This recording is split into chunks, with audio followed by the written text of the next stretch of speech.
Warahmatullahi wabarakatuh. Izinkan saya berpendapat dengan program KDM, Kang Deddy ya, tentang anak nakal dimasukkan ke barak militer. Ya, perkenalkan nama saya Kang Zia Ahmad Zakaria. Kebetulan saya S1-nya hukum dan juga sudah beres ya, kemudian ngambil S1 psikologi dan sudah selesai di S2 psikologi Islam, ilmu tasawuf ya. Dan kebetulan juga kalau misalkan di daerah Tasik Ciamis itu ada tempat rehabilitasi seperti Inabah, Nurul Firdaus ya. Sebenarnya kalau misalkan program KDM ini sangat setuju sekali. Kenapa? Karena dengan adanya program KDM seperti ini, kalau misalkan ada anak nakal, orang tuanya tinggal kayak gini bilang, kalau kamu nakal dimasukkan ke barak loh atau ke tempat rehab loh gitu kan.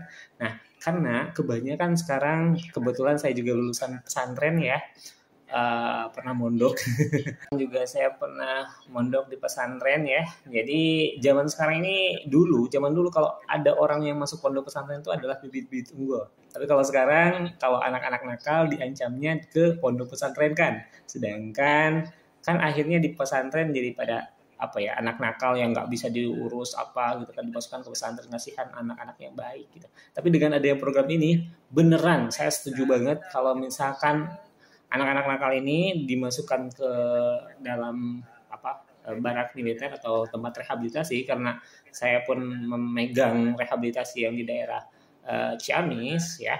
Jadi memang antara rehabilitasi kebanyakan juga pesantren jadi jadi bengkel ya. Sedangkan kalau udah terbentuk itu beda loh. Kalau misalkan pesantren itu kan sistemnya humanis ya.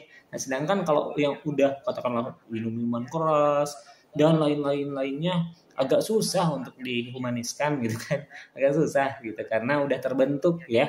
Karena sudah terbentuk oleh pola lingkungan dan lain-lainnya, sehingga orang tua pun kebanyakan juga jadi babunya anak gitu kan. Dan saya termasuk orang yang tidak mau home visit ketika punya ketika punya klien yang bermasalah. Saya selalu menyarankan 3 kalau anak yang bermasalah ini. Yang pertama, bisa dibawa ke tempat praktek saya, baik di klinik, di rumah sakit. Yang kedua, apabila nggak bisa, dibawa ke rumah makan, tapi jangan di rumahnya sendiri, karena rumah adalah istilahnya dia. Kalau misalkan saya ke rumah atau visit itu namanya penjemputan, gitu. Karena udah parah, berarti orang tuanya juga nggak bisa ngapa-ngapain, ya. Jadi kalau misalkan ada pihak-pihak terkait yang bilang wah ini HAM gitu kan, sebelum terjadinya, karena kalau anak-anak seperti ini kalau dibiarkan bisa kriminal loh. Misalkan anak yang kecanduan judi gitu kan, itu kan harus direhab ya, harus direhab gitu kan. Memang bagusnya sih 3 bulan ya Pak, tolong diperpanjang gitu kan, karena pola pembiasaan itu terjadi, kalau kata Emile itu pola pembiasaan. Seorang psikolog dan seorang ahli farmasi dari Prancis mengatakan bahwa pola pembiasaan itu terjadi kalau kita melakukan hal yang rutin selama 21 hari berturut-turut. Biarkan saja orang-orang yang bilang bahwa tidak karena mereka yang tidak sependapat dengan Bapak, karena mereka nggak tahu lapangan gitu. Saya juga tahu teori, tapi pas di lapangan itu beda banget gitu. Saya ngurusin anak-anak yang kecanduan judi online, kemudian kecanduan narkoba, kemudian hal-hal yang nakal seperti itulah, minuman keras, sudah mengurus hal-hal yang seperti itu. Jadi kalau misalkan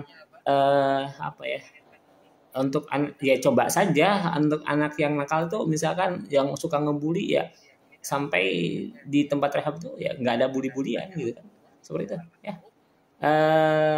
Jadi sekarang kalau bapak sama ibu punya anak yang bermasalah, diusahakan direhab aja ya, direhabilitasi, jangan dimasukkan ke pesantren. Jadi sistem pesantren jadi jelek karena di dalamnya anak-anak nakal semua.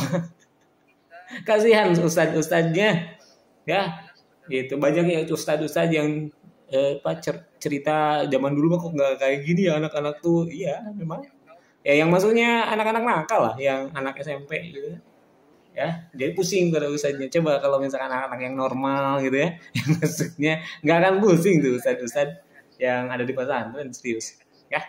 Ini salah satu bentuk tawakal ya. Kang kumaha tuh kalau misalkan nanti dia akan nggak kan, coba aja dulu masuk ke tempat rehab atau misalkan ke barak militer tersebut ya. Jadi di sana juga diajarkan yang intinya diajarkan kedisiplinan, mencintai NKRI, sholat, tahajud gitu kayak gitu, diajarkan juga keagamaannya. Lihat dulu hasilnya, jangan ujuk-ujuk mempunishment, wah ini melanggar HAM. Hey, itu anak itu mengganggu loh. Misalkan judi, mabok-mabokan di tengah jalan itu udah mengganggu masyarakat gitu kan. Ini salah satu solusi untuk menghadapi anak-anak yang nakal. Mungkin itu saja ya sharing session dari saya. Assalamualaikum.